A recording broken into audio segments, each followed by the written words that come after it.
মুসলমান একে অপরের বন্ধু। আল্লাহ পাক রব্বুল আলামিন নিজেই বলতেছেন, ওয়াল মুমিনুনা ওয়াল মুমিনাতু বা'দুহুম আউলিয়াউ বা'দ। প্রত্যেকটা মুমিন মুসলমান, পুরুষ হোক নারী হোক, একে অপরের বন্ধু। এক বন্ধু আরেক বন্ধুর জন্য জীবন দেওয়ার জন্য প্রস্তুত থাকে।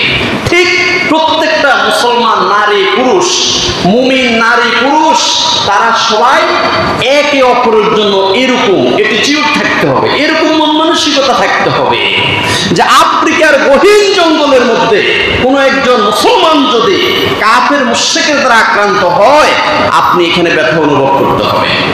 এটাই হলো মুমিন মুসলমানদের ঈমানের দাবি। আল্লাহ পাক বলেন, ওয়াল মুমিনুনা ওয়াল মুমিনাতু বা'দুহুম আউলিয়াউ বা'দ।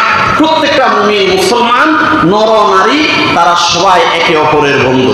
ইয়া'মুরুনা বিল মা'রুফ ওয়া ইয়ানহাউনা আনিল মুনকার। তারা কি করবে? একে অপরের মধ্যে সৎ কাজের আদেশ দিবে এবং অসৎ কাজ থেকে নিষেধ করবে। কারণ কি? কারণ হলো আল মুমিনু মিরআতুল মুমিন। রাসূলুল্লাহ সাল্লাল্লাহু আলাইহি ওয়াসাল্লাম বলেন, এক মুমিন আর মুমিনের জন্য আয়নার স্বরূপ। আয়নার সামনে দাঁড়াইলে যেরকম দোষ ত্রুটিগুলো দেখা যায়, আয়না নীরব উপদেশের মাধ্যমে, নীরব, কোনো আওয়াজ নাই, নীরব উপদেশের মাধ্যমে আপনাকে সংশোধন করে দিতেছে। এখানে চুলটা ঠিক করেন, এখানে দাঁড়িটা সোজা করেন, এখানে একটু স্নো লেগে আছে, এটা একটু পরিষ্কার করে দেন। নীরব উপদেশের মাধ্যমে আপনাকে সংশোধন করে দিতেছে। সুবহানাল্লাহ বলেন।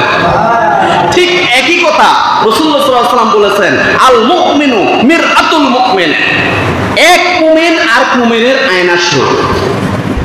আয়না যেরকম নীরব সংশোধনের মাধ্যমে আপনাকে সংশোধন করে দিতেছে, ঠিক এক মুসলমান আরেক মুসলমানকে নীরবে, নিথরে, নির্জনে নিয়ে তাকে গায়ে হাত দিয়ে, মাথায় হাত দিয়ে, তার কাঁধের মধ্যে হাত দিয়ে তাকে আস্তে করে নীরবে, শরম না দিয়ে, লজ্জা না দিয়ে, জনসম্মুখে তাকে অপমানিত না করে, তাকে গোপনে তাকে সংশোধন করে দিবেন। সুবহানাল্লাহ।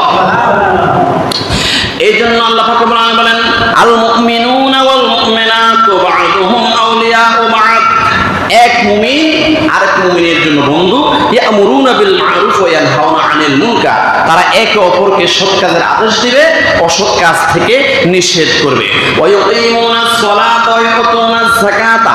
এই মুমিন মুসলমানেরা যারা এই কাজটা করবে, তাদের কতগুলো গুণ আছে। গুণটা হলো ইউকিমুনাস সালাতা, তারা নামাজ কায়েম করবে, নামাজ প্রতিষ্ঠা করবে।